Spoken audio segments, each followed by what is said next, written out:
happy to have you all with us today here. So thank you so much for taking out time You are the joining us photographer? here today in Istanbul, Turkey. Yeah, I am Octavio. I am originally from Argentina. I hope there are many fellow Latin Americans here. And it's going to be amazing. Trust me. I have expectations for this event. Rashi, why don't you introduce yourself? Hi everyone, so those who don't know me yet, my name is Rashi. I'm originally from India, but now I'm living in London. But yeah, this is my third General Assembly actually. Octavio, which is yours? Yeah, first time here with Emma. First time here. Okay. That's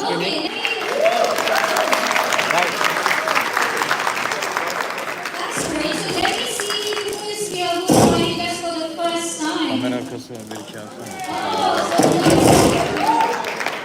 Şeyi göstereyim. And who is here who is they have their second or third time? Bu abi ama bu abi şeyde göreceğiz, ekranda göreceğiz. Bize sonra şey çevirmemiz lazım. Bunlar konuşacak mı? Evet. Bir de yani görüntüleri daha çok olursa daha iyi olur. Bir hafta. Bu uçuyor. Bu zaten. How we could be shaping, the future of Erasmus Mundus Association in the next few days, the intercultural exchanges that are awaiting you. So this will be exciting few days, and we hope to have maximum participation from you because that's what it's all about.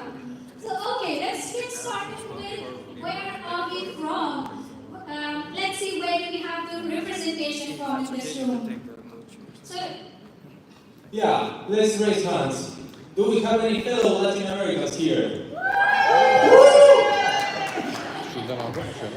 Great, and how many do we have from Asia? Bekliyorlar.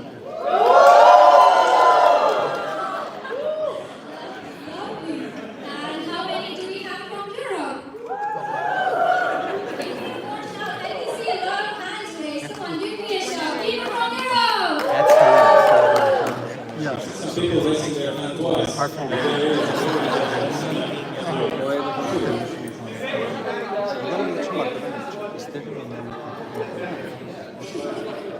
That's wonderful. And do we have any representation from Africa here? Wonderful. And do we have any representation from Australia or New Zealand?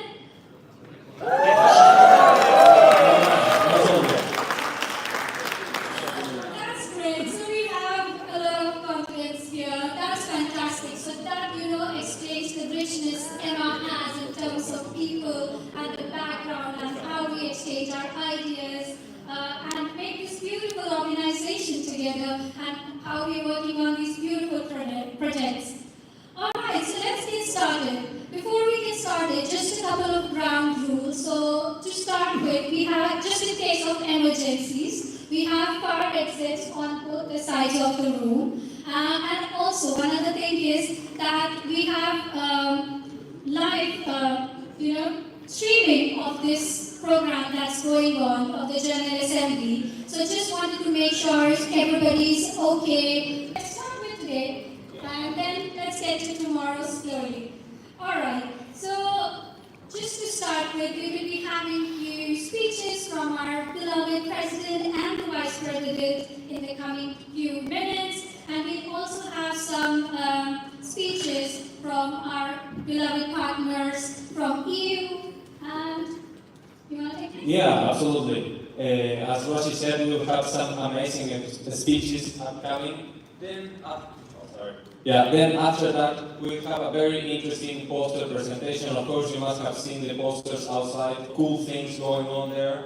Of course, guys, we'll have a coffee break, a good opportunity to network, to reach out to people, to talk, to discuss. After that, we'll talk about EMA milestones. Rashi, could you tell us more about that?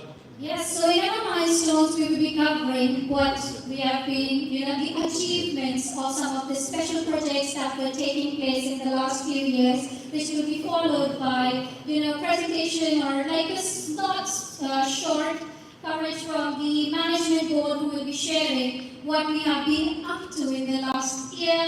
And then, Yeah, then of course it's important to celebrate, as you know. with us, which is absolutely amazing. So get ready for 2 complete days packed with, a lot of discussions, co-creation, cultural exchange, and, just getting to know each other, which is always fantastic, and exchanging ideas. Yeah, absolutely, it's the people who make this possible at the end of the day. Then, of course, don't forget about the plenary sessions in which you will learn about some interesting topics. You will get insights of what's going on in the world of education, in the world of in this world that is changing now, it's changing so rapidly, so you will get a good insights on that. Rashi, what do we have afterwards? Afterwards, do we have something? Do we even have something, or is that all? That could be it. So the awards will be like the big closing ceremony for us today, and then we get ready for tomorrow for more exciting co-creation session. And don't forget about the cultural evening. Right? Yeah, don't forget to take advantage of this opportunity to network. That's very important. Ask people, where are you from, what are you doing. There can be a lot of opportunities. Even small talks can lead to great, great projects, guys. So never underestimate the potential of networking. Definitely, I totally agree. So let's get started, shall we? Are you ready?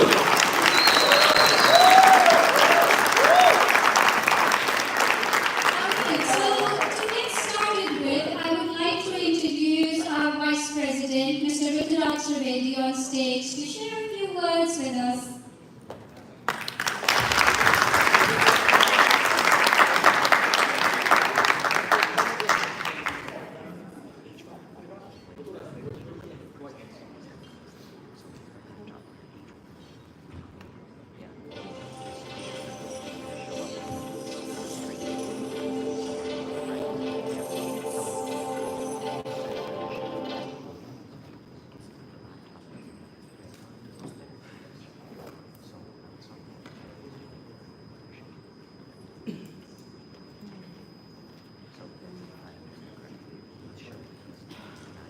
Merhaba Istanbul.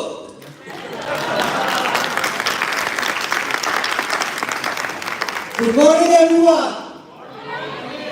How is Emma doing in Istanbul? Did you enjoy the breakfast? Do you have the energy? Show it with a loud shout. Say Emma. Say Istanbul. Emma in Istanbul. That's the energy we need for the next 2 days.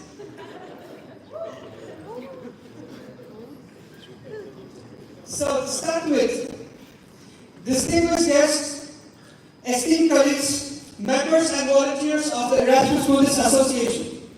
It is with great pleasure and profound sense of honor that I stand before you today as the Vice President of the Association, welcoming you to the first annual conference and the 18th General Assembly of the Association in this vibrant city of Istanbul.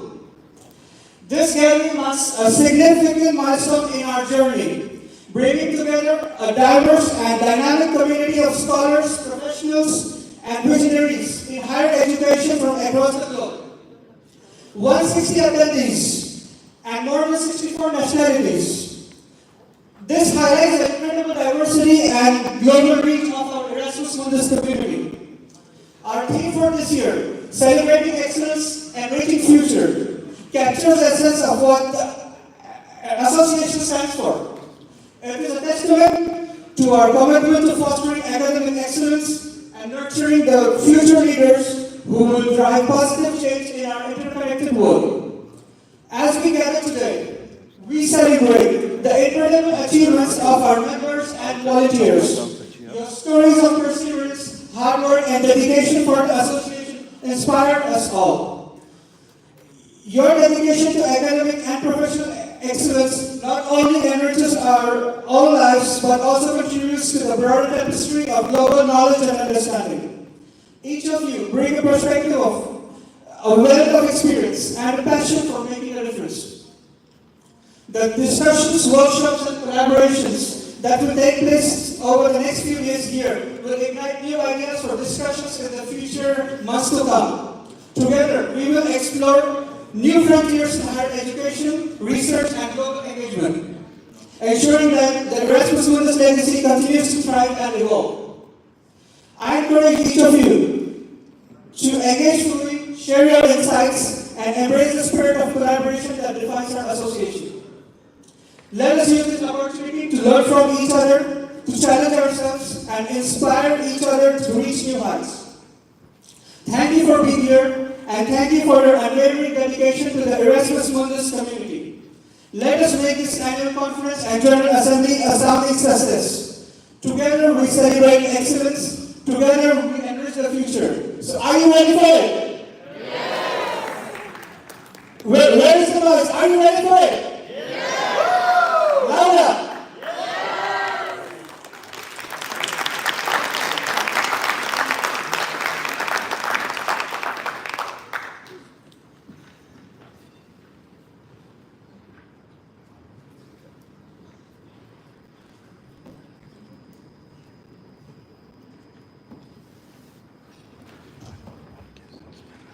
Alright, thank you so much, Ruturaj. That was very inspiring for all of us today, and we are looking forward to the next 2 days.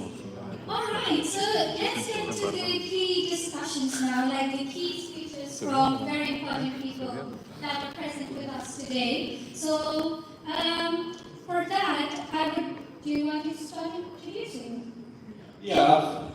Yeah, absolutely. We will have very important speeches today, very important invited guests. As I told you before, never underestimate the importance of bringing people together.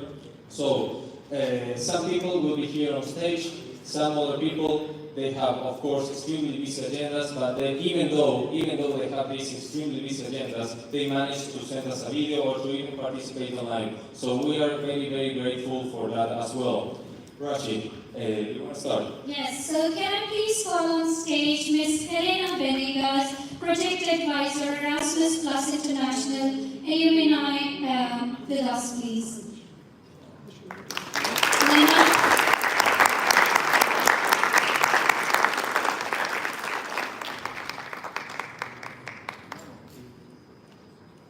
Can we have a big round of applause? It's lovely to have you with us. Thank you.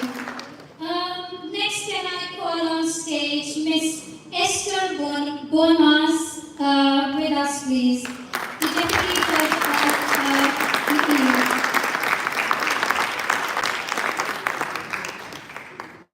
And can I please call on stage Dr. Ashika Rahman, the President of Erasmus Mundus Association.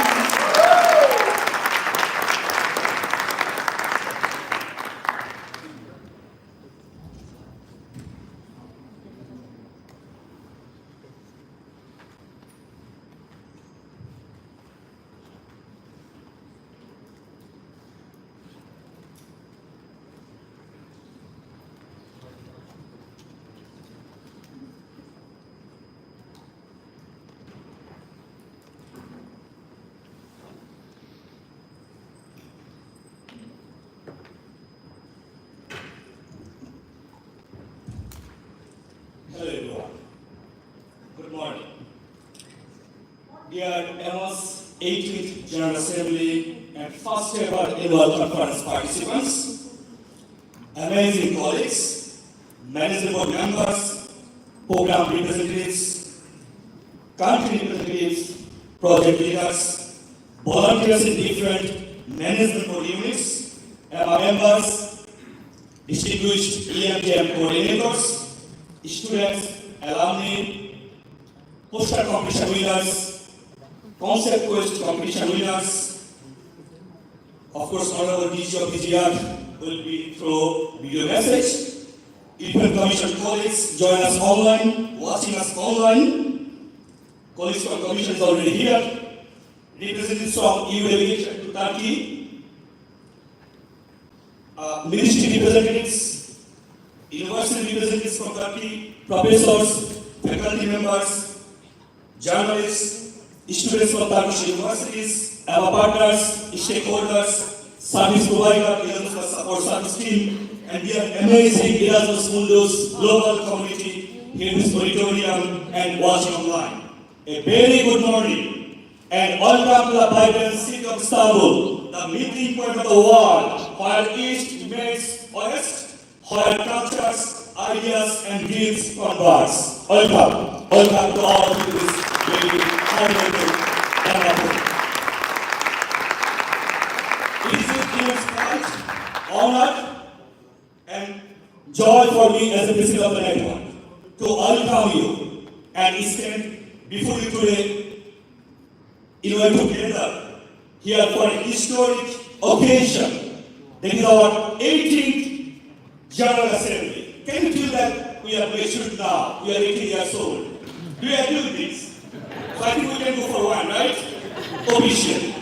And this is the first time ever, thanks to the Commission for allowing us to do our first annual conference. At the same time, this is another historic moment today. We are actually officially celebrating 20 years of Erasmus Mundus before Commission is celebrating next week. So let's make a big hand for EMA.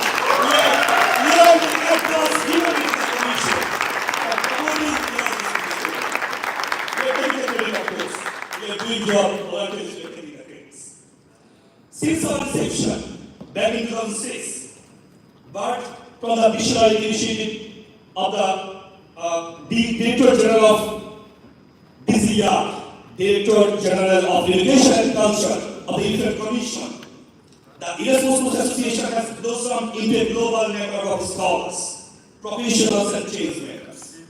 Why you say we are global? Do you know how much global we are? I think every member knows, right? Do you know how many countries we are covering right now? Can you imagine? Who knows the exact number? 52 is the band. You have a gift. There's a award ceremony. Okay? The number is 174 countries we are covering. Let's make it fair for global and community.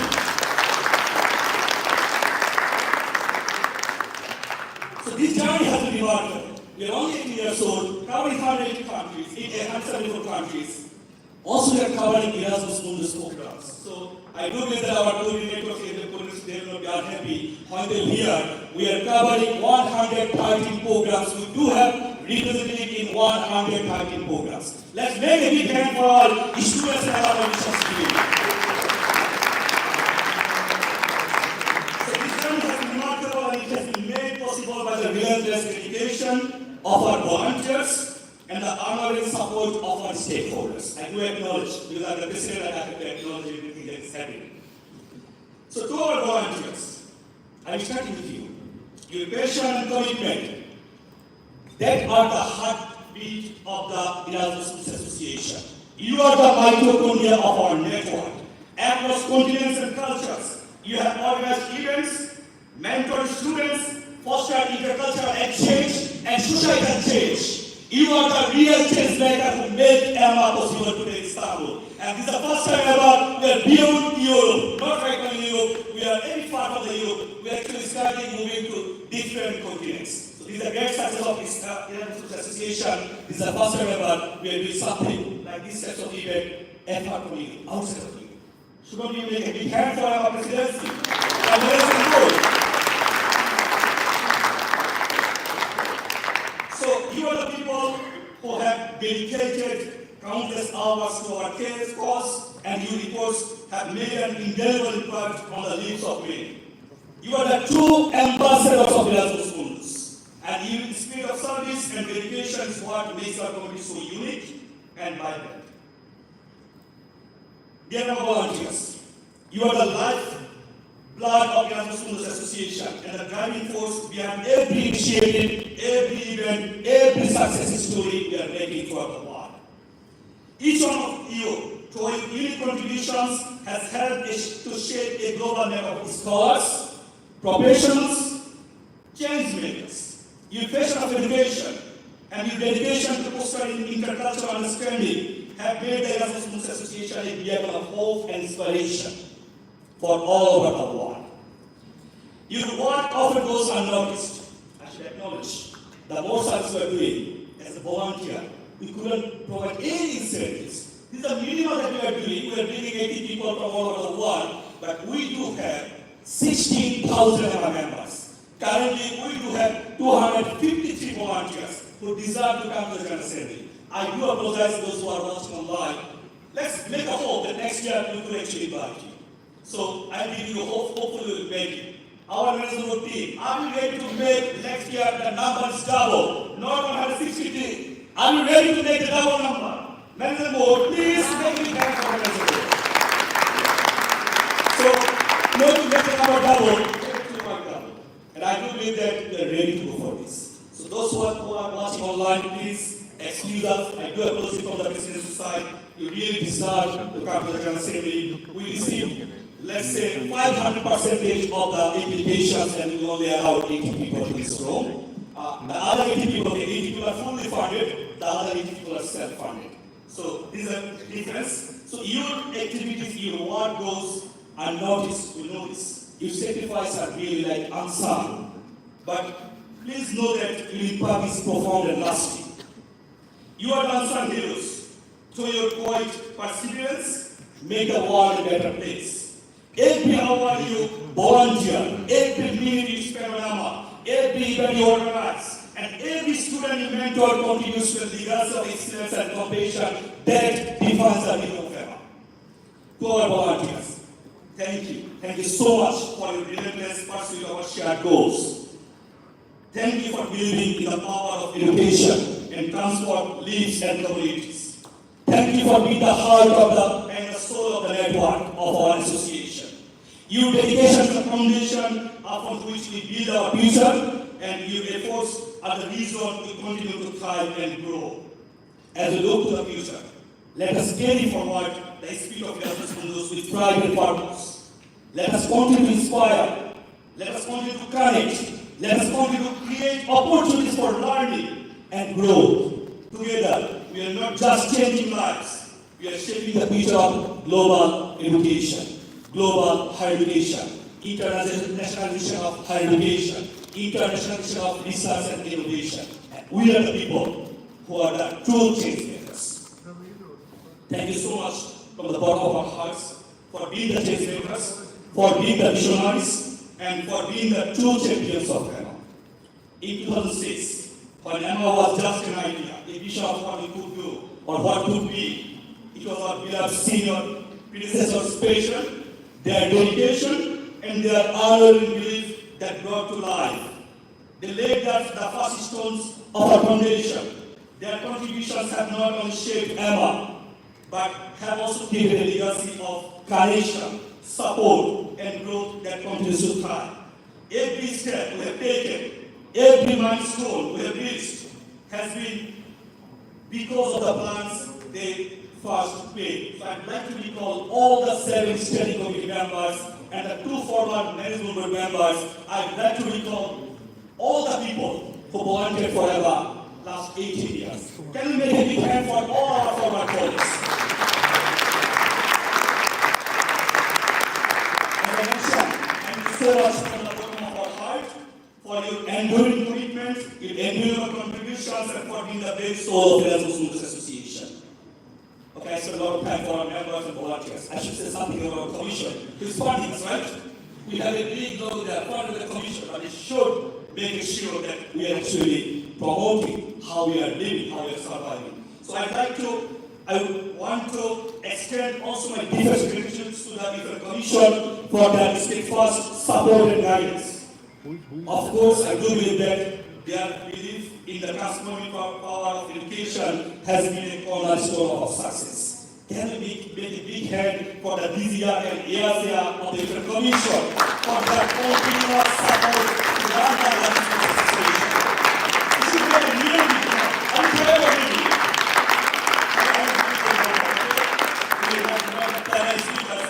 So let's show the respect that we have, how we are surviving. It's a commission who is providing this continuous support EMA to run. Also, I'd like to take a floor to the Erasmus Mundus countries. EMA is right now 87 countries and national Erasmus officials, national agencies in member states, and 6 Erasmus Plus program countries who are our real stakeholders. I would like to take a floor to acknowledge and heartfelt thank from Erasmus Mundus Association for their continuous Tam support. tersi yapacağız. Don't you want to make a big hand for them also? They are also you and your life to support you. This year is the 20th anniversary of Erasmus Mundus program, a milestone that fills us with pride and joy. It is a time to reflect on 2 decades of fostering international cooperation, promoting academic excellence, and building a global community of scholars. Since its inception in 2004, Erasmus Mundus has been more than just an academic exchange program. It has been a bridge connecting cultures, a catalyst for innovation, and a beacon of hope for students seeking to broaden their horizons and enrich their lives through education.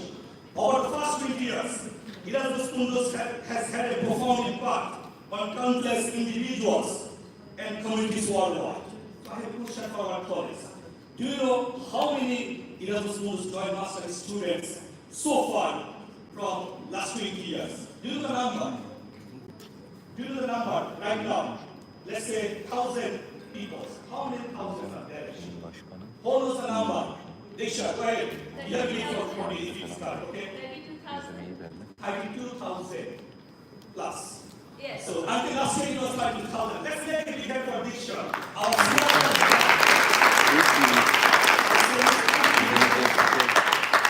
so since its inception, back in 2004, Erasmus has been more than just an academic exchange program.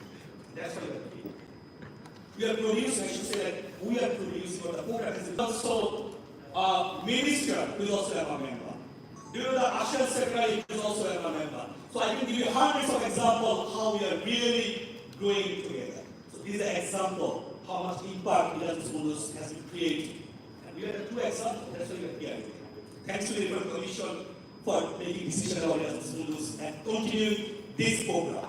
So this year we are celebrating 20 years together. Now I'd like to come back to our alumni who really decided to give back. I mentioned that we have 250 volunteers. This is basically the central team volunteers. Those are basically, let's say, managed by the central team. We do have several oil wishes members in different countries. I'd like to give you an example. In Indonesia, we have registered volunteers, let's say, country visiting, just 2% are there for the country visiting. We have 7 city representatives. We have more than 600 alumni who are engaging in around 100 activities during 2 years' timeline. Let's go for Bangladesh. We have 2 country representatives. We have 15 members, team members of this country representative. We have 1,300 alumni who are engaged in several events. Do you know how much youth are getting benefit every year from Erasmus Mundus Association? Those who are not part of EMA, those who are not member volunteer, who are prospective students who are about to join Erasmus program. Do you know the number? How many people are getting, let's say, promotional support from EMA? How to write a CV, how you can get the scholarship, you are doing this. But do you know the right, proper number? How many students are getting support from EMA? This is 250,000 plus. Youths are getting support each year.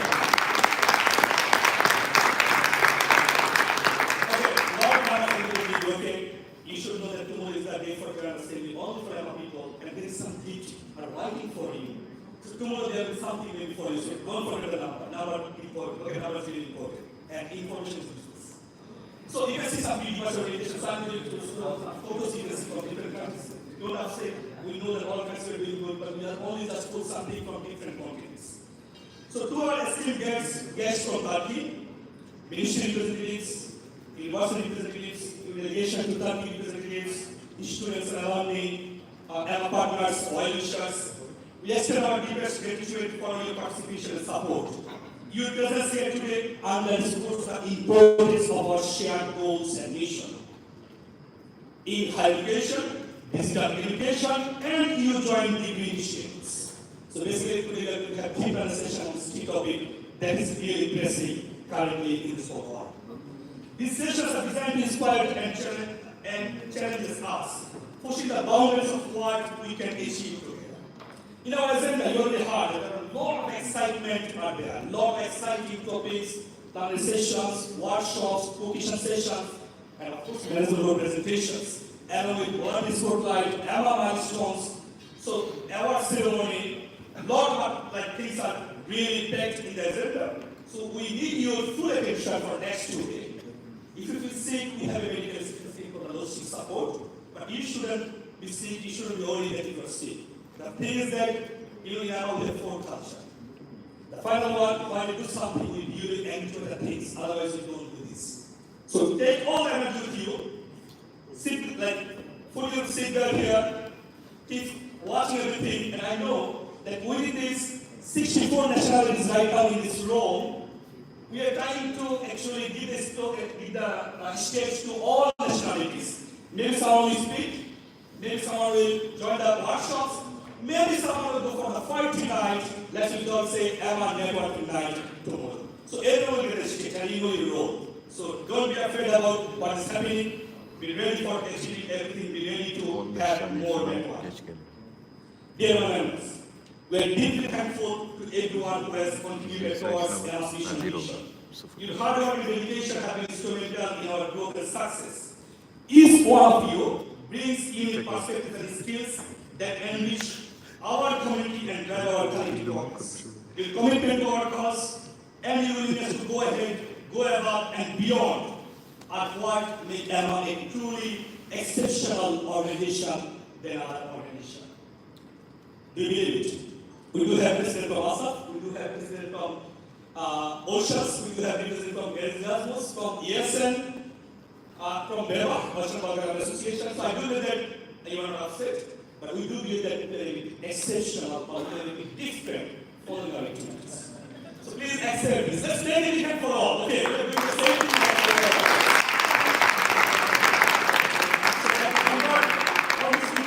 Let us carry forward the spirit of Erasmus Mundus with renewed vigor and determination. Let us continue to foster a global community that is inclusive, supportive, and dedicated to the pursuit of knowledge and understanding. Together, we can build a brighter future for all. So I urge each of you to take this opportunity to connect, to collaborate, and inspire each other. Share your stories, your challenges, and your tools. Let us learn from each other and grow together. The strength of our network lies in the diversity of our experience and the unity of our purpose. I would like to highlight a little bit about the, let's say, our Erasmus Mundus Joint Master Data Survey that we had last 10 days ago. It was actually approved from the Commission side. So hopefully we'll try to share this lecture by tomorrow and you will get the knowledge. Those who doesn't know about this Joint Impact Survey, this is supported by the Commission, let's say, managed by the Erasmus Association, somehow promoted by the Erasmus Association. We are doing survey worldwide those who participate in this program. This survey is all inclusive survey. Like, let's say, how you get the job after the program, how much time you took for the job. After the program, you feel confident enough for going to the interview. A lot of things that are really critical enough. So that's what information that we will share something that is real, the research survey we have done. And thanks to the Commission, finally it is visible. We will share it with you through email very soon. At the same time, I would like to show you the logo again. This was always in the heart. But do you know what does it mean? Is there any background? Do you think why this thing are like something what? Do you have any idea? Can you examine this one? I promise I'll have a gift for you if you can see something. Almost correct. Who wants to go ahead? Okay, so let me answer it, okay? It shows something like EU, right? Can you see that there is a EU things? Okay. So I'm thinking it is you or volunteers. It is you who is supporting us for the long run. It is you who is our stakeholders in the Commission. It is you who are the heart and soul of the Erasmus Association. So it is you who spend countless hours working tirelessly to support our mission and mission. It is you whose commitment, passion, and hard work have led to numerous achievements, and this logo is a tribute to each one of you. Can you make a big hand for each one of you? Let's go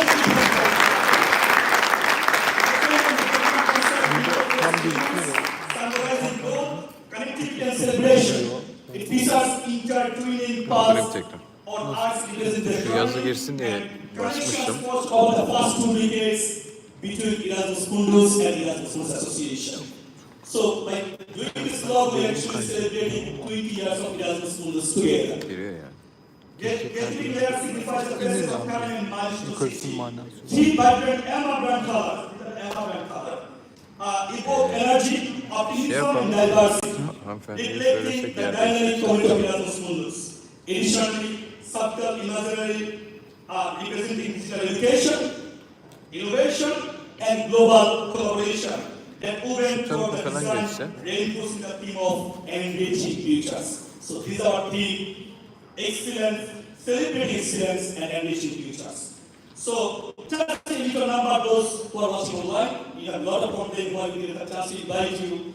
So that's for information. This year we have received 388 expressions of interest for the General Assembly. This is basically more than 400% of the total participation is here. We have received more than 2,150 plus emails just for this activity, just communication. Today we have 80 plus 80 participants, so 160 participants for today, tomorrow we will have 80 participants.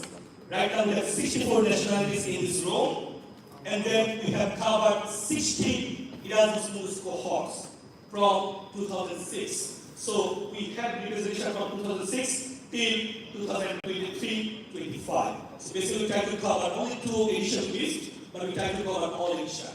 This is actually showing how much diversified we are. If you look at the table, different table, you see that all different types of, let's say, North Pole to South Pole, from USA to Australia, we have volunteers or members in the store. Can we make a big hand for our selection and participation community working group? Really great job. So at the same time, I'd like to thank our logistics team for their outstanding support to make this thing happen. Even the last night, I saw that until 2:30 they are in this room. Can we make a big hand for the logistics team for their regulation? And let us also make sure those people are for this design, whatever is presenting, speeches, everything. This is called communication and marketing team. Let's make a big hand for this social marketing. Now, I'm evaluation. So you can see our Marshall is also here. I'm really sorry that our team lead who can make it into visa issue. Next time we promise that we'll provide everything 4 months in advance to our service provider, and hopefully we get all the visa.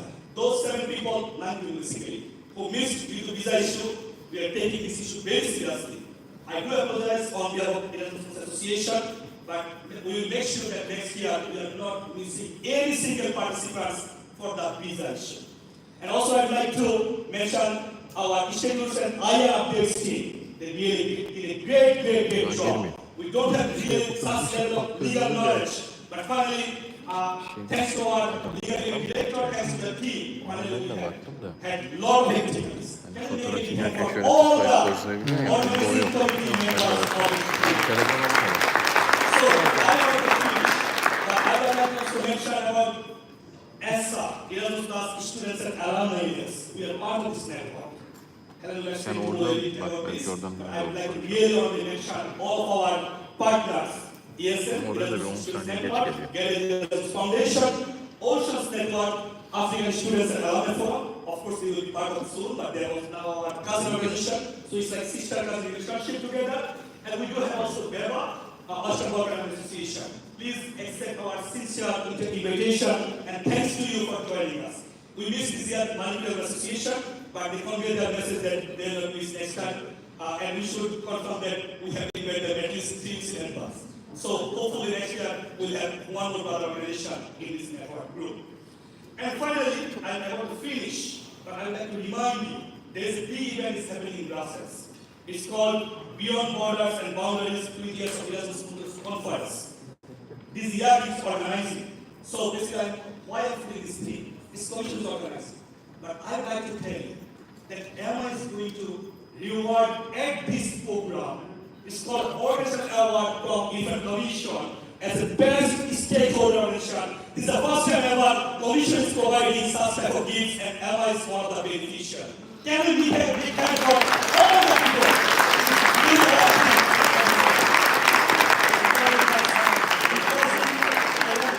Each and every one of you for your dedication, your passion, and commitment to the Erasmus Mundus. You are the lifeblood to this organization. And it is through your efforts that we continue to thrive and make a difference in this world. Let us continue to dream big, work hard, and make a positive impact on the world around us. Thank you, and I wish you all a fruitful and inspiring 18th General Assembly and first ever annual conference of Erasmus Mundus Association. Thank you so much.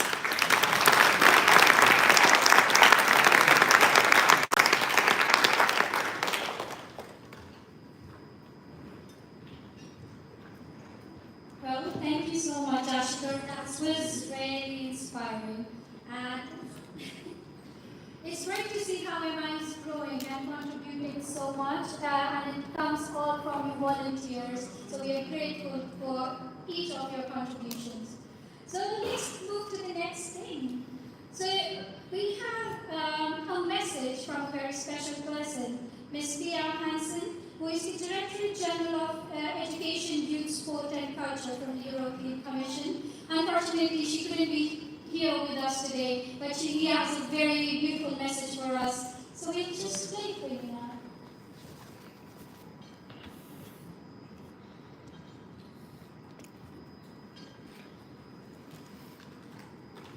Dear Erasmus Mundus students and alumni, ladies and gentlemen, first of all, let me thank the Erasmus Mundus Students and Alumni Association for inviting me to this General Assembly and Annual Conference.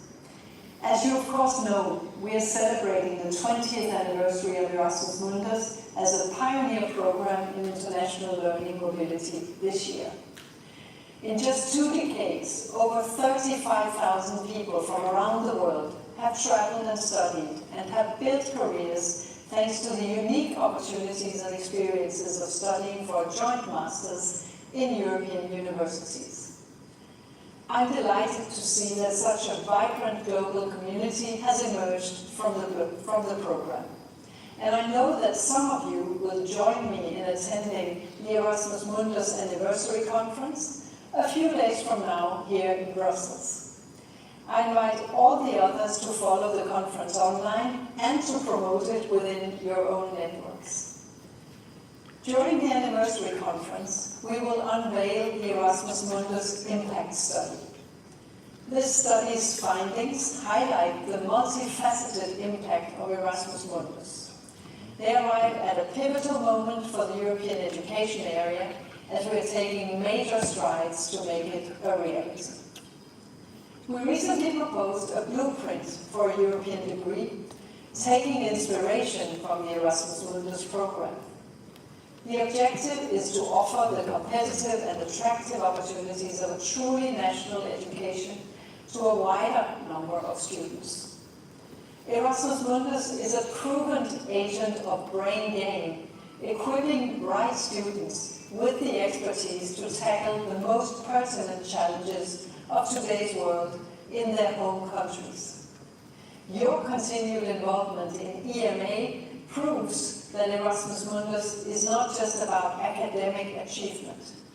You have built a family of enthusiastic volunteers and participants linked by a shared experience and a common cause.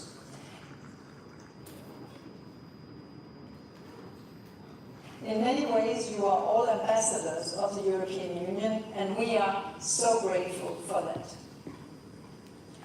2024 will be a truly crucial year for the European Union, with elections taking place in June. And around the world, over 60 countries, representing almost half of the human population, will hold elections this year. With that in mind, I would like to encourage you to use your vote, no matter where you are.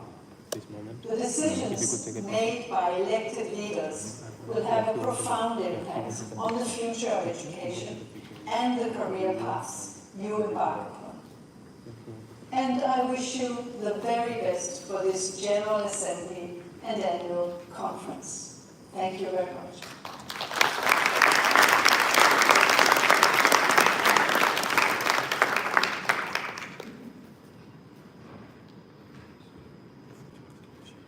Well, hello again, everybody. As I told you before, not all guests could but still they dedicated some time to prepare a video as we saw before. And now we have Mr. Adrian Beale. He will join us online. He has been helping EMA for a very long time. Mr. President has commented to me that he's one of EMA's closest friends and collaborators. Adrian has a very, very rich experience. He now works in the International Cooperation Unit within the Directorate General of the European Commission that covers the EU policies and programs for education, as well as youth, culture and sport. Of course, the EU jargon refers to this as DGEAC, and it must be said that the primary focus of his work is the international dimension of the Erasmus Plus program, which includes, of course, Erasmus Mundus. I invite you to please give a very warm welcome to Adrian, who will join us virtually.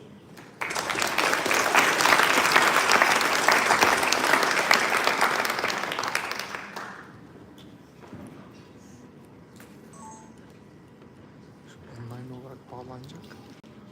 Online olarak bağlanacak. Onu yapmaya çalışıyoruz.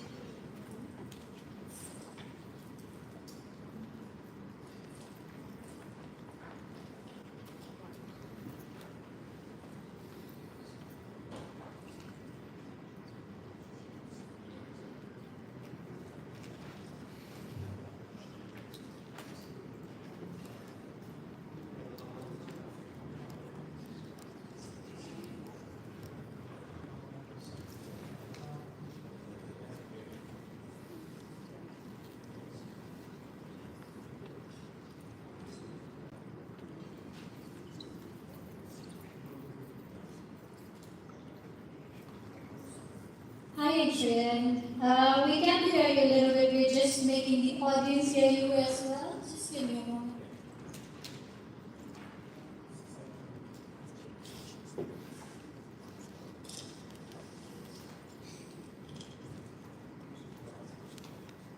Hi Adrian, can you say something for us, please?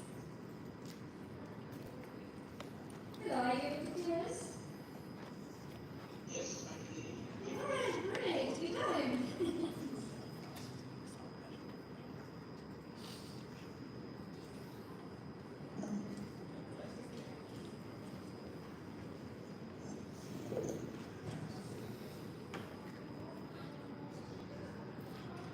Hi Adrian. Yeah, good morning. Yeah, we can hear you well now. Thank you so much for joining us today.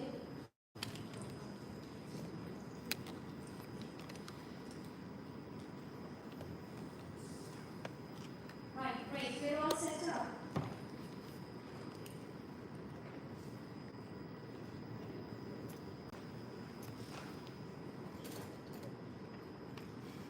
Okay, well, thank you very much for inviting me to your General Assembly, which is also an annual conference this year.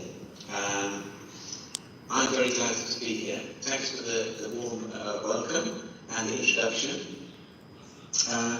Yes, so I have been working in different guises on Erasmus Mundus for,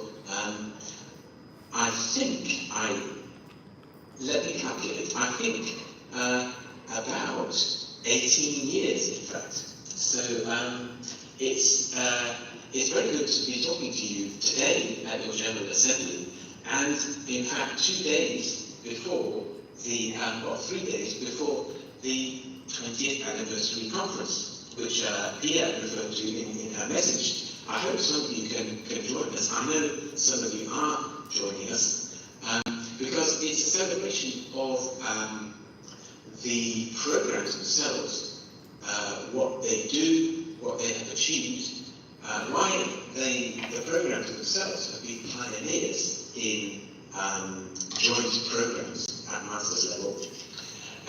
But it's also a celebration of the graduates, the alumni and what they have gone on to do in life. And this is why I'm very glad to be able to speak to you, because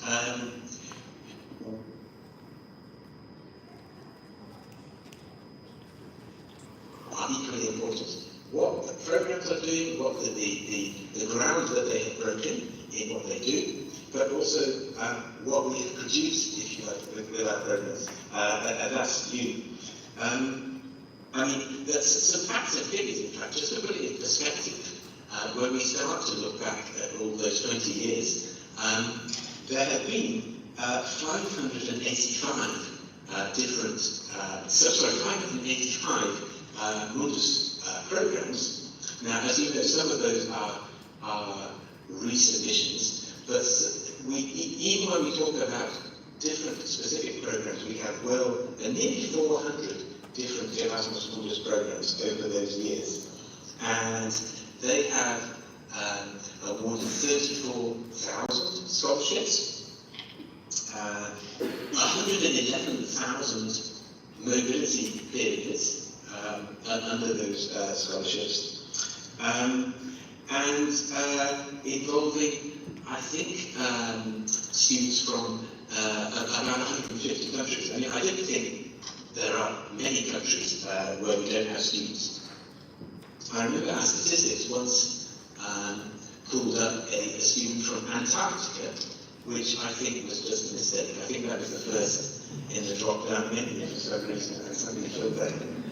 But anyway, a great range of countries involved in the program in terms of students, and an increasing number of countries involved in the consortia that deliver the programs. So it remains a rather Eurocentric program in terms of the universities that teach, but we are seeing gradually an increasing range of other countries, often where the country is linked to the theme of the program. So, a program dealing with tropical biodiversity will have partners from the tropics, or one dealing with migration will maybe have countries for which that is a particularly topical issue. So, a truly international program. I, as I said, have been involved sometimes on the sidelines, sometimes a bit more centrally. Since I worked in the international cooperation, it was called EuroAid in those days, and I worked on education programs in Asia. We had organised some study fairs in different Asian countries, and we wanted to get some testimonies of Asian students who had been to Europe, and we went along to what was in fact the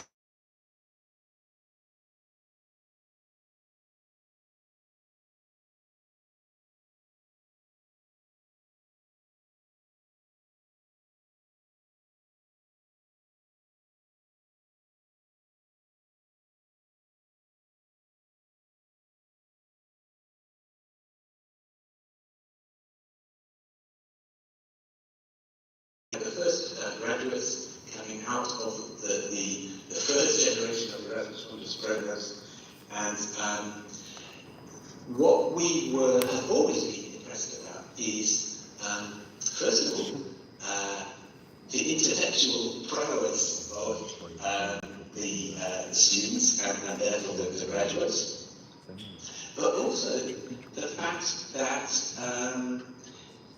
there's been a strong commitment from you to give something back, and that's what you're doing today. In fact, you are you're doing two things through EMA. You are networking among yourselves. You are developing professional and intercultural expertise and skills among yourselves, but you're also always ready, and this is what I find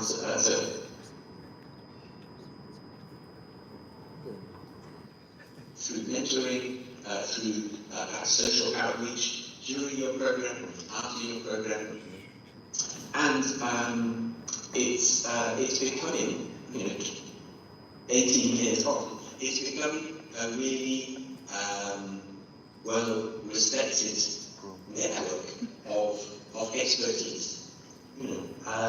With all due respect, you're not all fresh-faced graduates anymore. Some of you are achieving, more and more senior positions in what you do, and so we look to you as a network of expertise to which we can turn, and we see that happening more and more.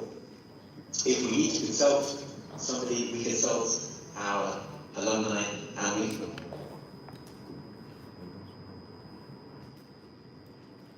who are involved in the program. Now, where a lot of universities throughout Europe are at a point at which they are having a bit of a rethink about the future. What is the role of the university? How does it fulfill those different missions that it has? How does it deal with the competition, if you like, from the corporate sector?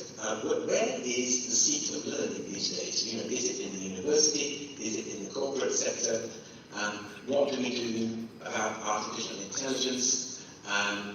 Financing of universities? They're all big issues with which the sector is wrestling here in Europe. And we have a European strategy for universities. Now, within that strategy, you'll see there is a lot of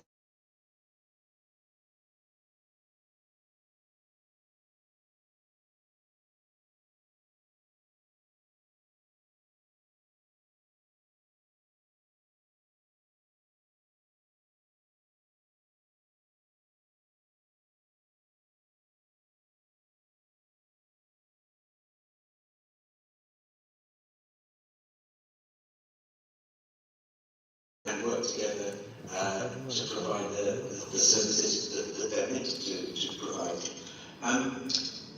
Now, in this strategy, people are now paying a lot of attention to Erasmus Mundus, what these programs have done. They have been pioneers in a lot of these areas where universities are looking at how to work together better across borders, and joint programs are one of the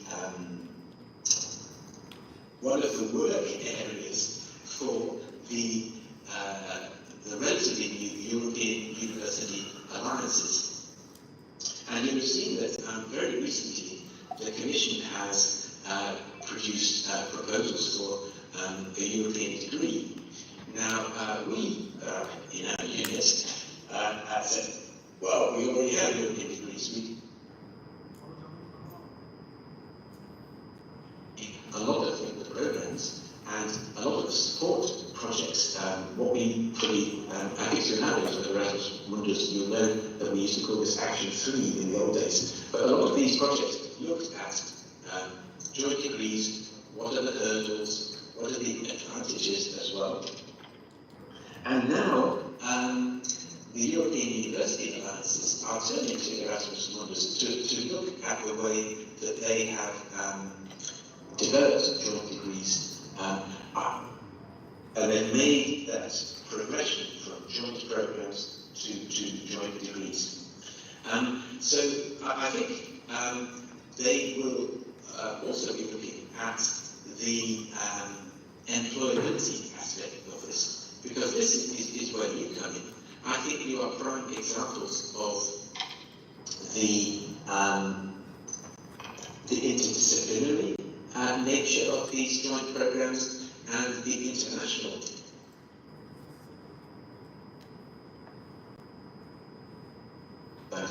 Selling that concept over these 20 years. I think employers sort of look at joint degrees and think, well, what are these different bits of paper, or what is this one bit of paper with lots of university signatures on it? it's been a difficult concept to sell. But I think now, with the experience of 20 years, and with this added focus provided by European universities, we're getting to a point where, certainly at master's level, Erasmus Mundus is the go-to example of how joint degrees can work and how they are probably the route that we have to take for the future. What I can't say at the moment is what's going to happen to Erasmus Mundus specifically. I mean, we're at a position, we're about to have a new commission, and once that new commission is installed, work will begin straight away about the next period, which starts in 2028, about what we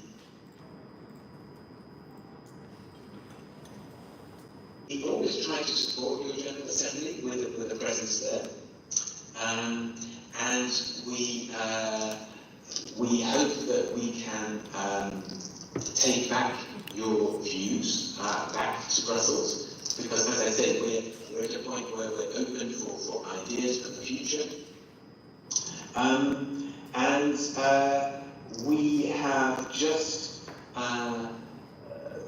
the programs have just completed the selection of scholarships for 2024, so we're seeing a new generation, and we want to make sure that those students know about EMA so that they can get involved right from the start. So we'll be informing them and asking the programs to make sure the students are informed about EMA and what it can do before they start.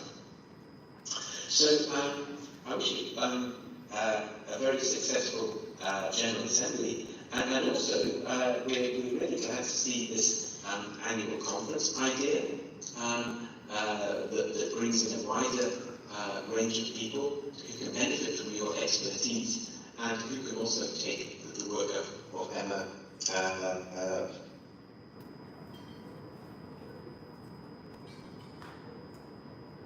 always a bit jealous of you as Erasmus Mundus, because Erasmus Mundus didn't exist when I was in my relatively short academic career. I think back to the days when a bachelor's was enough, in fact, and that sort of launched you on your career. So I wasn't able to take part in an Erasmus Mundus Masters. I think if you ask me which one I would like to have done, I'm a great map nerd, and there's a really fascinating program called Carto, which is all about cartography. I've always been fascinated by what that program teaches.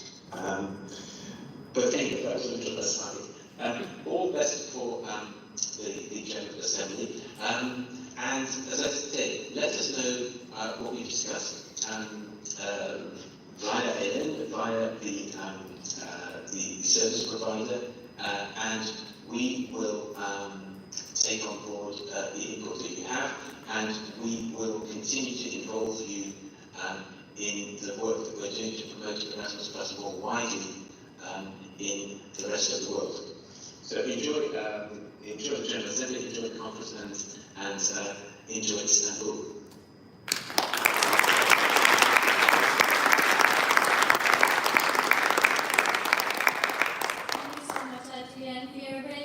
By your words. I know you cannot see us all here, but it's more than 80 of us that are here, and we're very appreciative of your support that the European Commission has been providing us. And hopefully you can join us next time. It would be great to have you here. Thank you. Can you have a round of applause for us?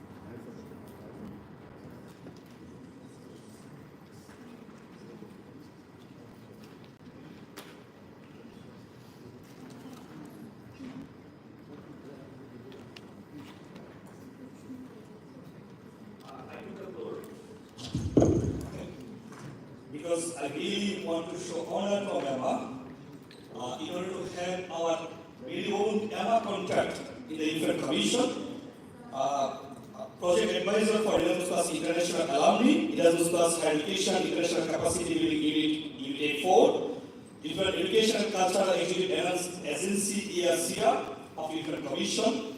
But I would like to really mention in here that we tried a lot last 2 years, we couldn't have her, but finally we made it. So may I welcome Ms. Helen. Each year at the European Commission is mainly is working on the Erasmus program, implementing the policies and the definition of the different actions. But the executive agency has the role to implement those political decisions. So I'm in charge of ensuring that the contract supporting the international alumni is well functioning.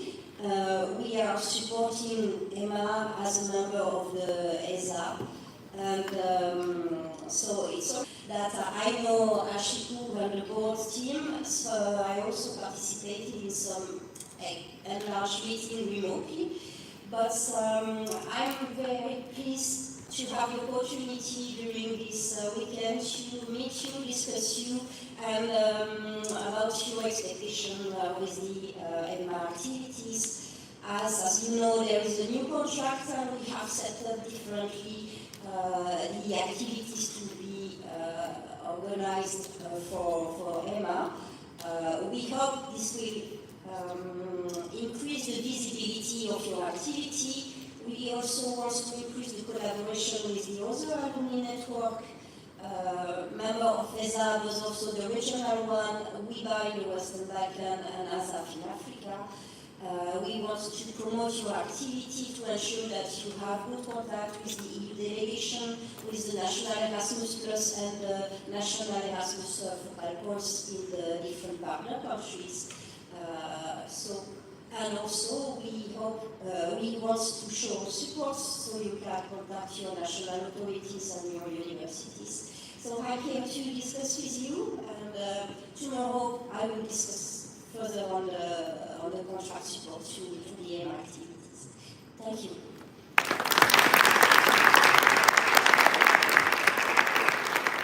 Thank you so much, Ellen, for making it happen like in Istanbul. We are really happy that you are here and hope you will also continue the same in next years. So now I'd like to take the floor to show our respect to the EU delegation to Turkey. We do have two representatives from there. I'd like to take the floor to invite Ms. How do you pronounce your name? Baum, Istanbul. Okay, I'm trying to understand. Okay, sorry for this. I'm not good in pronunciation, but we are really happy that even with this short notice, thanks to the delegation to Turkey, they make it happen. Can we make a big hand for that? The real come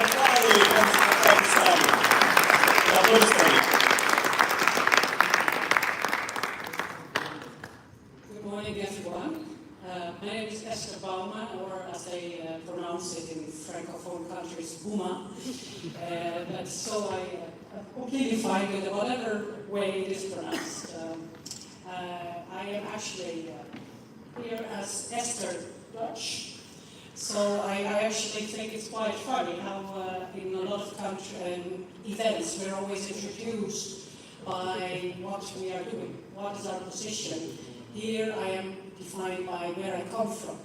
And it's actually nice, because now I'm Dutch. And I already spoke with a representative, a volunteer from the EMA in Türkiye, Ömer, and he told me that he was going to the Netherlands, and being Dutch, that was immediately a link for us to talk. And I was excited about meeting him, and also if anybody wants to go to the Netherlands, I'm here to talk. So let me say I'm in fact from the European Union delegation, together with my colleague at the table, Professor Mustafa Balci.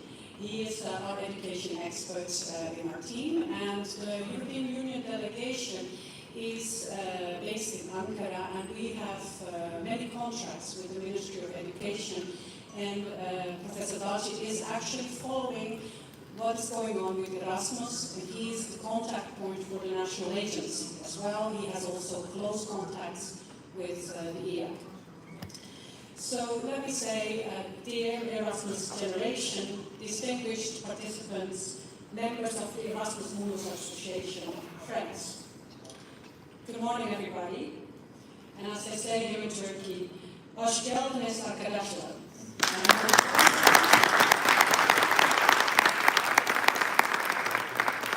So for those of you who do not speak Turkish, this means you are welcome, my friends. And I can say this because I live here in Turkey, so I feel that I can welcome you here in Turkey. This is a beautiful country, and it's a country uniting two continents. And to also specifically welcome you to Istanbul, a city connecting two worlds, the East and the West.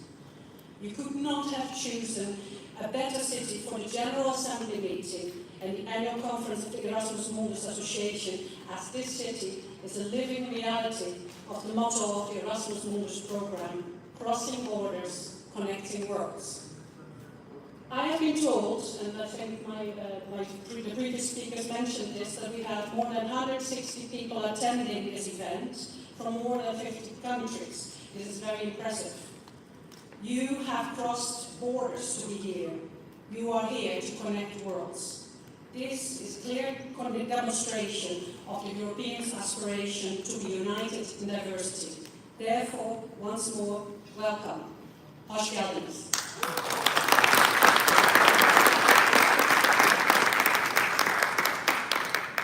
Let me talk now about Erasmus Plus and Erasmus Mundus and about your association, the Erasmus Mundus Association, as far as I know about this. And let me do this with a few numbers. The first number is 26. And I could get a quiz out to this, but I will mention it myself. The European Union has earmarked 26.2 billion euro in its 21-27 budget for the Erasmus Plus program. This is twice as much as the 7 years before that. So it's a clear indication how important we find this program.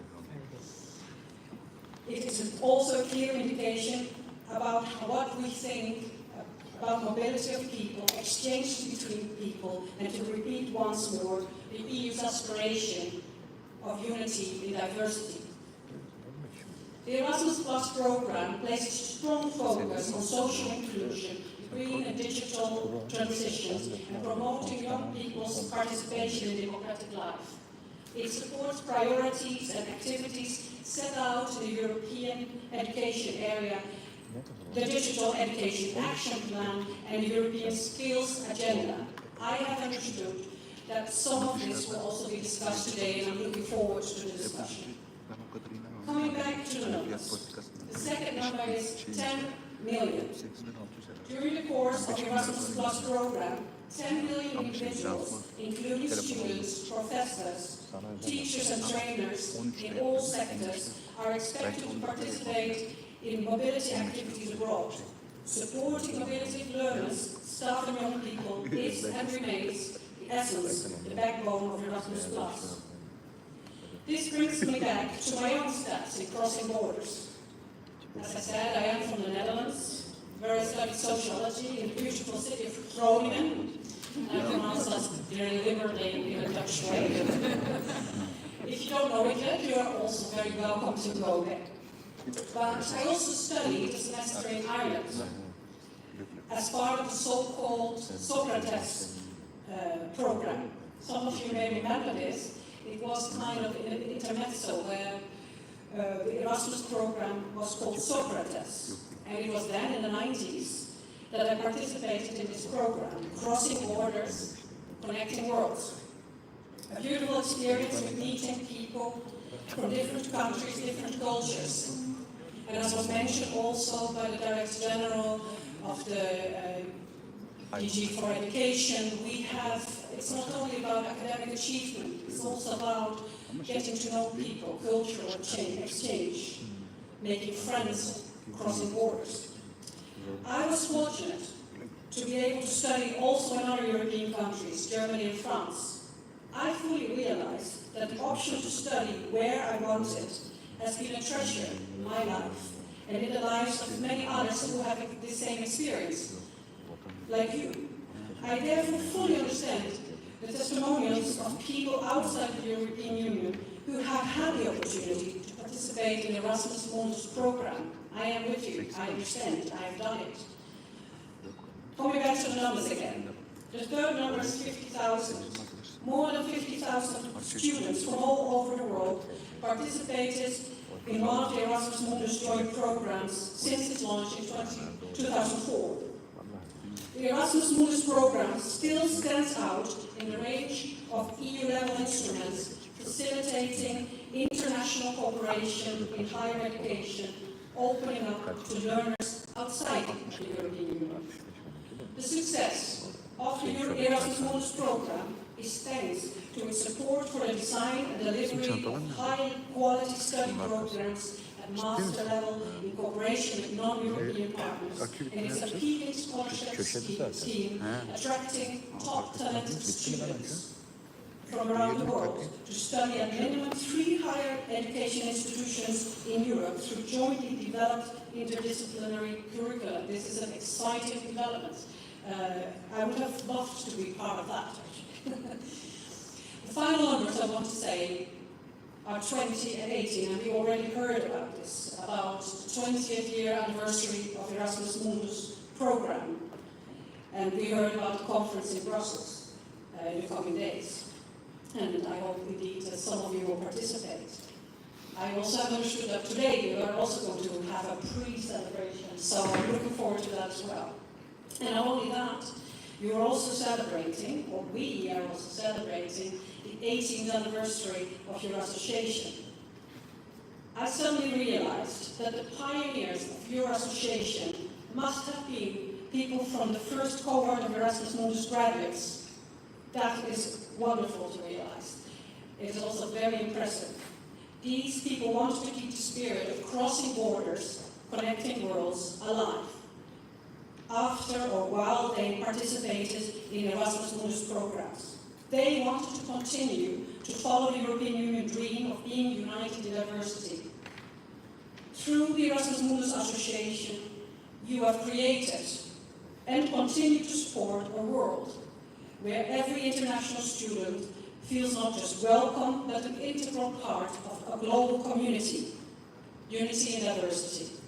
I want to applaud these visionary people who probably never would have imagined that the association one day would have more than 16,000 members, another number, a very impressive number, and I congratulate you all, and these pioneers in particular.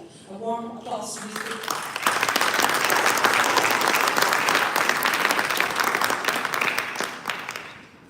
So, in closing, I'd like to thank everybody here today for your commitment to the Erasmus Mundus program and your support to the European Mundus, the Erasmus Mundus Association. I also want to thank the President of the Association and his team, the organizing committee, all the volunteers for all the hard work in the organization and management of events like this, where we come back together to network. I hope you will have a wonderful event and amazing time here in Istanbul on the bridge that connects the nations, not only geographically but also culturally, united in diversity. Thank you.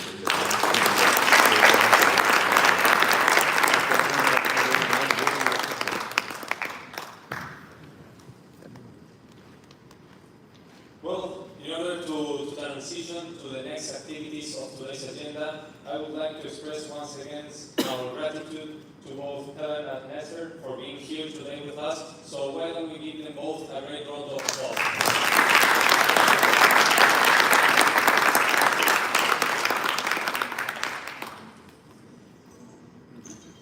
Well, now we will have our first plenary session. When we talk about higher education, at least to me, the purpose of higher education is giving normal people the opportunity of being remarkable. As far as I can tell, Erasmus Mundus has offered me opportunities I would have never dreamed of. With that being said, I would like to invite Mr. Nishan Paudel, who will be the moderator of today's first plenary session titled Excellence in Higher Education.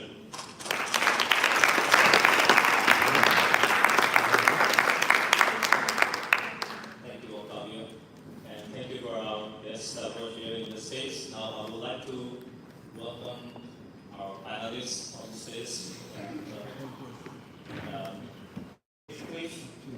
please, would you like to prepare the stage? And then Azaria, who is the senior lecturer, I would also like to welcome you on stage. Yeah, I see that Professor Hector is there, but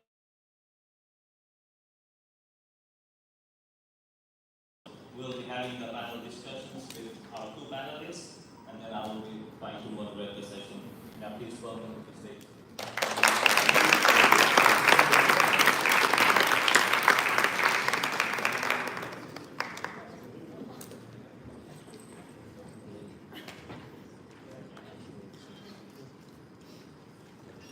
Good morning, everyone, and thank you for joining us for this plenary session in this wonderful city in Istanbul. I hope you had a very nice start to the event.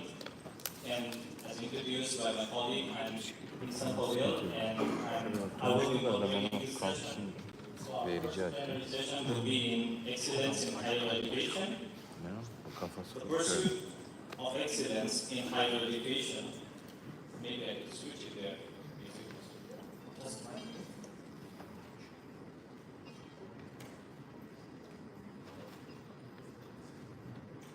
Hello. Okay. So, the pursuit of excellence in higher education is a topic of our global job market. Today, we have the pleasure of hearing from two distinguished panelists who bring a wealth of knowledge and experience to this discussion. Firstly, let me introduce Dr. Hazaria Modno. Excuse me if I didn't pronounce it correctly. Dr. Hazaria is a senior lecturer at the University of Kuala Lumpur, Malaysian Institute of Aviation Technology, and the head of Center for Women Advancement and Leadership.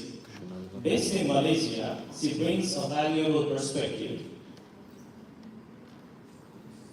from the Asian academic landscape. With her extensive research in aviation biofuels and her experience in leading an organization towards becoming a center of excellence for women, Dr. Hazaria will provide invaluable insights into how academic programs can integrate industry collaboration and real-world applications to achieve excellence. Next, we have Mr. Heathcliff Limay. Heathcliff is the program vice chair of the Erasmus Mundus Master's Thesis at University of Lorraine. He is also the management board member at Erasmus Mundus Association of Coordinators, EMA. With a background in engineering from Paris State and extensive experience of research, leading various projects in the technology sector, Heathcliff now manages research programs related to hydrogen and fuel cells. We understand his insights will be particularly valuable in understanding how international programs, such as Erasmus Mundus, ensures high academic standards and adapt to emerging trends in higher education, providing a perspective from the European academic landscape. Once again, I would like to welcome our distinguished panelists for their insightful discussions. And I will also encourage our participants who are here with us today that there will be an opportunity at the end of the session that we'll have some questions from the participants as well, so that we will also take in your views and the panelists to add into more discussions of the topic. Hangisi sen onlardan So, tamamını the main goal for our discussion in this plenary session Evet, bunu. would be to Onun explore fotoğraflarını different benim telefona facets of gönderebilirsiniz. excellence in higher Tamam, education, takım Ankara'ya geleceğim. Oradan da understand Brüksel'e emerging gideceğim. trends, and Ben identify seçerim burada. best practices that can help Birkaç tane institutions öğlen orası. achieve Tamam, and sağ ol. maintain Çok high teşekkür ederim. standards. Rica ederiz. Today's discussion will be focusing more towards exploring strategies and practices to contribute to excellence in higher education. Once again, I would like to welcome the panelists, would encourage all the participants to engage in the discussions, and I would like to engage or ask the first question to our first panelist, that would be Hitbe. So my first question is more on the overview about excellence in higher education, and how do you think that there are so many varieties of programs within Erasmus Mundus, and there are so many challenges, maybe different challenges or common challenges. How do Erasmus Mundus program ensures high academic standards and quality across the partner institutions that the Erasmus Mundus has? Yes, it's working. Hello, everyone.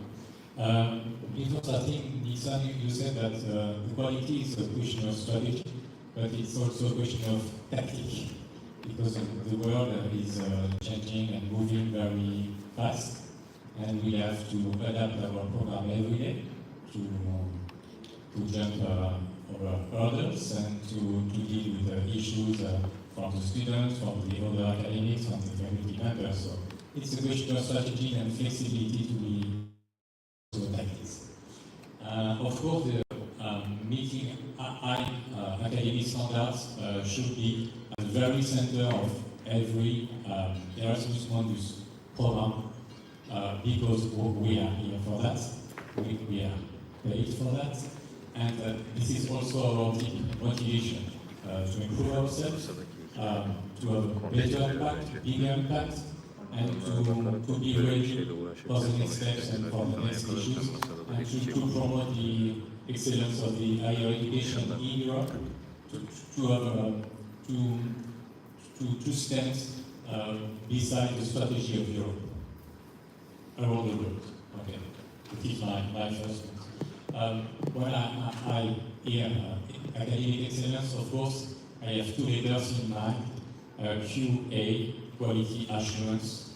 Don't run away, I will not give a lecture about the European approach of quality assurance. You can stay in the room.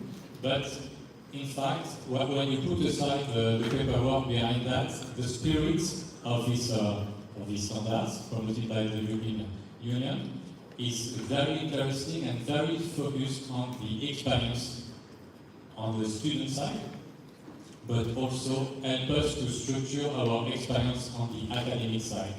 For example, when I was talking about statistics, a part of my job is to knock to a lot of doors around me in the administration part of my university, and of course my motivation is to organize a better program that is possible, only for 24 students.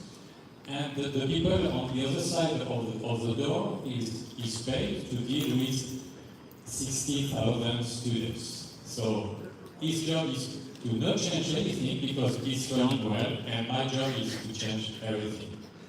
That's why the strategy and the tactics and the flexibility is not so easy to combine.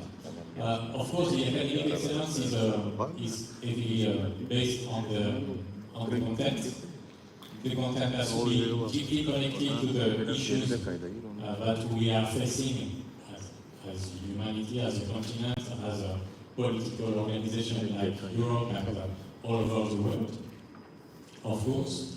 And it has to be also strongly related to the research activities. That's why when we set up a consortium to build an Erasmus Mundus, of course the first reflex is to cherry pick the very well-renowned universities with the highest ranking, but in fact this reasoning is maybe not the best one, because when we pay attention on how it is organized, and Erasmus Mundus, I mean, it is organized by a handful of very dedicated people, faculty members in the university, in the very big university, and you will have to rely on those persons. And if they are the right person in their research domain and in their academic and education side, you are at the right place, even if the university is not the well ranked in the world or in Europe. So the strategy starts by that, having a clear look on with who you will work 5 or 6 coming years. Maybe another point, if I can go on. Yes. Another point is to keep an eye on the long term. What are the next steps? What is not mature now? What are the new issues that we are facing as humanity, as a continent? To continuously improve our program, despite the fact that everything is written on our proposal and we are paid to follow the proposal. So that's why it's also a bit tricky. And the key point is to include the students in the running of the program, because your feedback is so useful to run it as smoothly as possible and also to improve it on a daily basis. So when you will discuss with the next students, put some words about the quality assurance and the quality satisfaction survey and so on, because they are really crucial to improve our programs. Yeah, thank you. I hope it answers your questions. Yeah, definitely. I think you touched upon some interesting points there about the quality assurance and then the survey and feedbacks that the students and alumni can provide. And that's something that, as an association, we try to encourage, bringing in ideas from students, bringing in ideas from alumni, and trying to incorporate them, sending out the reports and sharing with the policymakers, sharing with the decision makers, so that those voices, those ideas, and those experiences are taken into considerations while the new policies, while new direction is set for the Erasmus Mundus as well. So moving forward, because Azaria, you're also an alumni of the Erasmus Mundus program before 10 years probably, and now you serve as an academician, as a lecturer at one of the universities, going back to your country. So I would like to ask this question, how do you find the industry collaborations? What are the roles do they play in your program? And how do they integrate with the real-world applications in order to uplift the standards of those programs? Alright, I think, thank you so much for the questions. But before I start, I think I would like to thank the European Union for the opportunity for becoming, for like what I'm now. Because like I was the alumni like 15, 16 years back, and I'm one of the second batch. And our program was in aeronautics and space, and it was tough during that time because there is no template for us to follow as what the new recently graduated students from the Erasmus Mundus. And I think the challenges that we put into that time as students and as an alumni now, the question is completely fit, because what I see is that the industries play an important role in order to understand the moving forward of the higher educations. Because sometimes I think in the academic world, and I've been 20 years in the university, and I think that the most important thing part of the academic is to understand that whatever that we are doing, whatever that we are preparing for the students actually is based on the demand of the industries. We are not preparing the academician to be the academician. Yes, might be, but then the most important thing is in order to be comparable with what the industry is looking for. I graduated in 2009, and we don't even have the IR 4.0, and we don't have even the IR, we don't have the ChatGPT and such. So I think whatever that the new technology coming in, it need to be also what the industry is looking for. And talking about that, based on my experience, actually I'm lucky enough to be selected by the members of committee selections, because I came here, like I think I used 3 hats come here, because like one as an alumni to contribute back to the society, and the second one is that being part of the university that engage with the industries directly as a European agency, we also had a collaboration with the Turkish Aerospace. So I also will attend one meeting with the Turkish Aerospace to accelerate more into the program that we are currently doing, the university and industries. This is actually what heading towards the questions. Yeah? And again, the university students is also, some of the universities is purely science, but from where I came is actually my university is approved organization by the Department of Second ESA from the European Aviation Safety Agency. So we abide to the rules of the regulatory of the body, as well as to meet the demand of the industries. So whatever that the students are there, I think when you are getting your Erasmus Mundus master program, some of you might work strictly to the industries.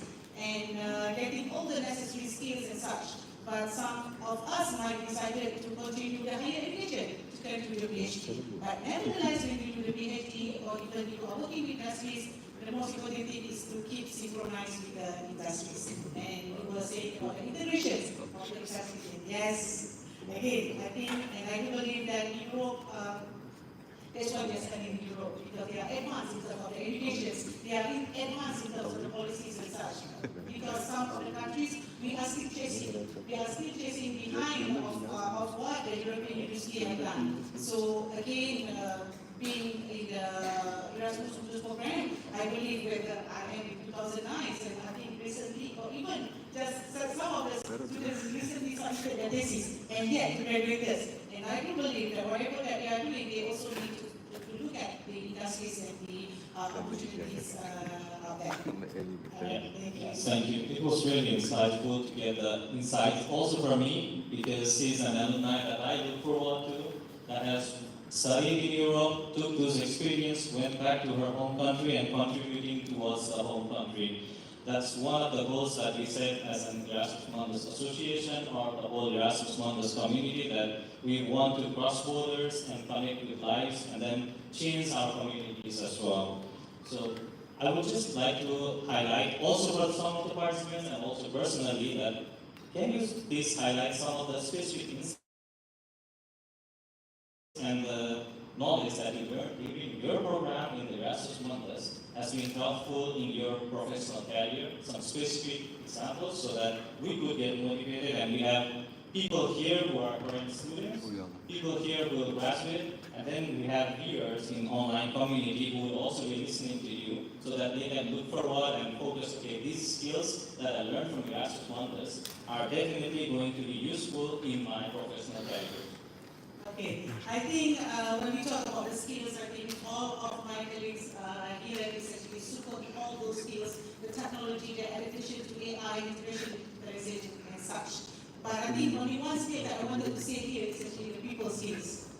The people skills I think is very important because I think back then, whenever that we have is actually, yes, everyone is competing towards the who can be the first in the class and such, who will be advanced in terms of these facilities and such. But I think the most important skills that we need to have is actually the people skills. Because some rather, I think in these years around, I think people still need to adapt the communication skills. We need, I always tell my students that the first impression, okay, I think the same applies to all of us because we never ever, we cannot get back our first impression. When you meet people, if you don't smile, some feel like you have a bad day, but when you meet new people, you just simply like do some sour face and such. So that first impression, we never ever get it back. So I think in terms of communications, in terms of how you communicate with people, how you communicate when you have a problem, to solve a problem and such, I think it's crucial. Because I do believe that if you are having lots of skills, lots of integration with the AI and such, but rather somehow I think the elements inside ourselves need to go parallels in the higher education field. Because I do believe that I think everyone is believing as moms and dads here, I think the most important thing is we need to portray the good attitude. The good attitude to nobody, I mean anybody, even they are the cleaner in the universities, even they are cleaners in the office and such, but I think that is somehow this young generation nowadays is still left of that. So people see it is very important. Yeah, thank you. So I think that's also a suggestion for all of us to keep smiling during the whole event. Some points that Dr. Hazaria mentioned. And as Hazaria already touched upon some things interesting about digital topics and so many interesting points, so I would like to ask this next question to Vitkip, that what are some of the emerging trends that you see in the Erasmus Mundus programs that they are adapting in order to maintain the high standards of academic excellence? Before a very question, I don't know if you have the time to complete your answer, if I may. Yeah, I mean, we can take this quick one. And of course, I'm not an alumni, so it's okay. My point will be slightly different, but I can specify that in our program, DENSIS, the structure of our program is also completely related to what you said. We have a T-shape program. So you can imagine a human body with two arms and a vertical body. The vertical body is very vertical. It means the deep expertise in a domain or in a couple of domains. In our case, the energy engineering. And the two arms, and for the strong backbone, if I can put other words on this idea. And the two arms is for the flexibility, to be able to shake hands. And in fact, it's related to courses there just to make the students able to discuss with other domain of expertise. In AI, in sociologists and psychologists and so on. Just because the energy transition is so broad and so important that don't give it to the engineers first advice. And we need a lot of people to tackle real social issues. So that's why smiling and have the ability to discuss with other experts on other domains is really key in our work. No, I have completely forgotten your question. I think you answered the question, and maybe we could take this time to also take some questions from the participants here. And as you mentioned about lenses, I would also like to. So I'm an alumni of the same program, speaking to my own coordinators, so that we can already see this is a small connected world where we meet each people. So it's also important to make impressions about people and personalities. So maybe one or two quick questions from the audience side, if there is any. Okay, there's one.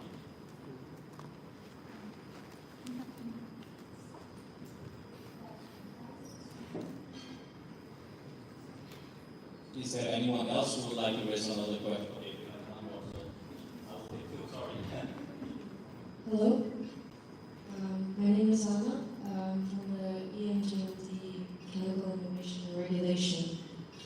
Maybe personally or at a higher level, how do you think you see Erasmus Mundus programs pushing or impulsing excellence for women in STEM?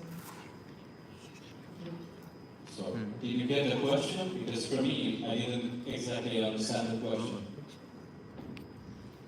How do you see Erasmus Mundus programs pushing for women in STEM, excellence in women in STEM? Okay, thank you. So, women excellence in STEM. Okay, yes, and I think before I answer the question, thank you so much. And I think in Erasmus Mundus, there's a few courses that are related to the gender equality and EMA, if I'm not mistaken. So, in order for us to understand the whole scenario in the world, actually, women is not actually demanding to be that equal. But what we wanted to be is the dimensions and the sharing the equality of what the opportunity be given to the men.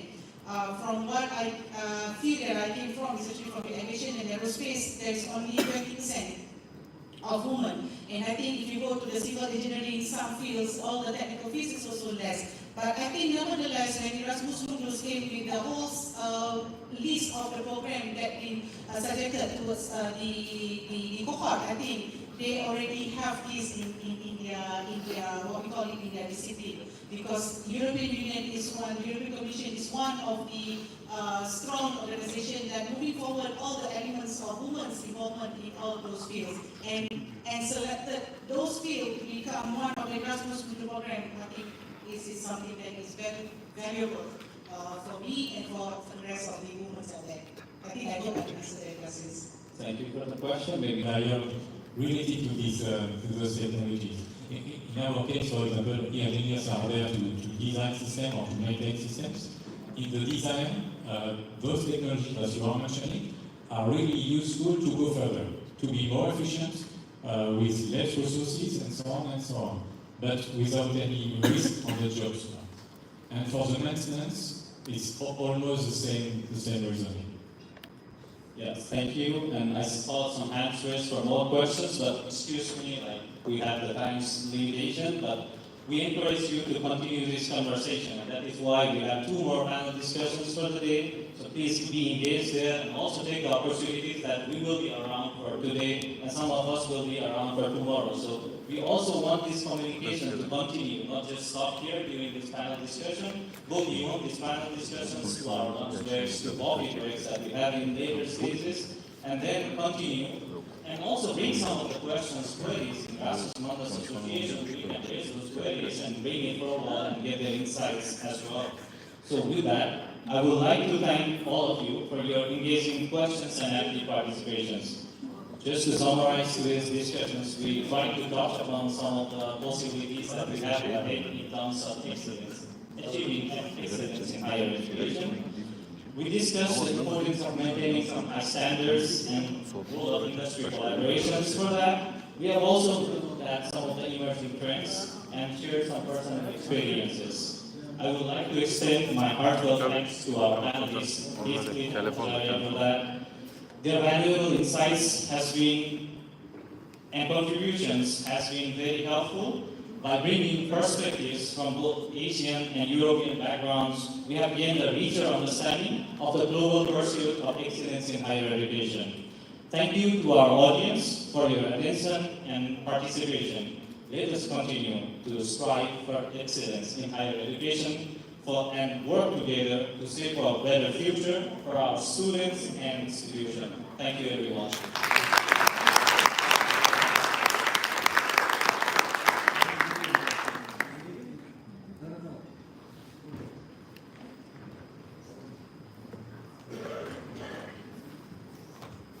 Thank you so much, Nishan, and all our panelists who shared their wise wisdom with us. And I'm glad that we had questions here because EMA has been a voice of the students and alumni of Erasmus Mundus to communicate our queries, our challenges to the European Commission, and we have been contributing in driving excellence in higher education. So big round of applause for these people.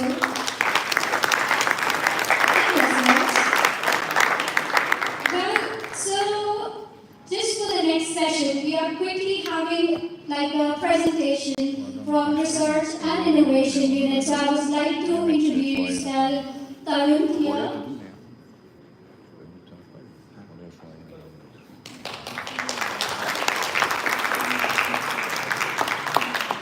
Good morning, everyone. Thank you for the introduction. So, as Rashi introduced, I am Tarun Agarwal. I'm the Director for the Research and Innovation Unit and also an Associate Professor at Chalmers University of Technology in Sweden. I'm currently heading this unit along with my members of this unit, which I will introduce you towards the afternoon. But in this presentation, I would like to highlight one of the key activities we have been doing with the association is the poster competition. And you might have seen a lot of posters all around this venue, especially in the coffee area. So this is the section just before the coffee area, and after this, we will go out. So before you go out, we have the posters which are displayed, and these are the posters made by the students, master student presenting their master theses, or we have presented almost 25 posters, 10 from the poster competition and 15 from the different projects we have been doing. We have a competition started in December, and 75 posters were we got as entry, and 3 best posters were awarded the travel, and they are here, the 3 winners, and their posters are on that side, that corner. They will be standing there and presenting their posters. So before you move out for the coffee, go and look at their posters and ask questions to them. And I will give you more detail about the competition and the figures and facts and about the unit in the afternoon. Thank you so much for joining us, and do look at the posters. If you have questions, ask me, ask the winners, ask the RNI team or anyone from the management board. Thank you so much. Thank you so much, Dr. Herman. Well, it's been a tradition of EMA, as far as they have told me, because this is my first time, to get together for an international coffee break. What does it mean? Well, it means a great opportunity to connect with one another through food. We will have the chance to try different delicatessen from different countries. As far as I know, 63 countries represented here, so we will be able to try a very, very wide variety of food. So, without further to say, I invite you to the coffee area, and I remind you that we should be here 10 to 12, right? We should be here at 11:50 for the upcoming sessions. Thank you so much. 10 to 12. Yarım saat mi? 2 yıl falan mı?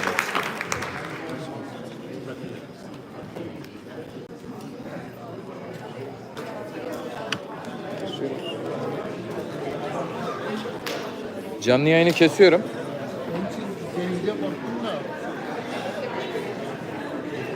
Bir de röportaj muhabbeti vardı. Oraya çıkacağız. Bir sigara molası versek.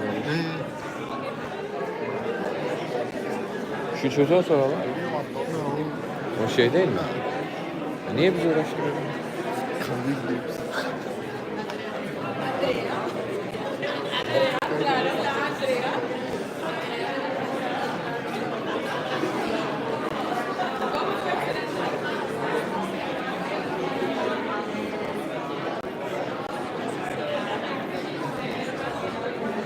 Hakan.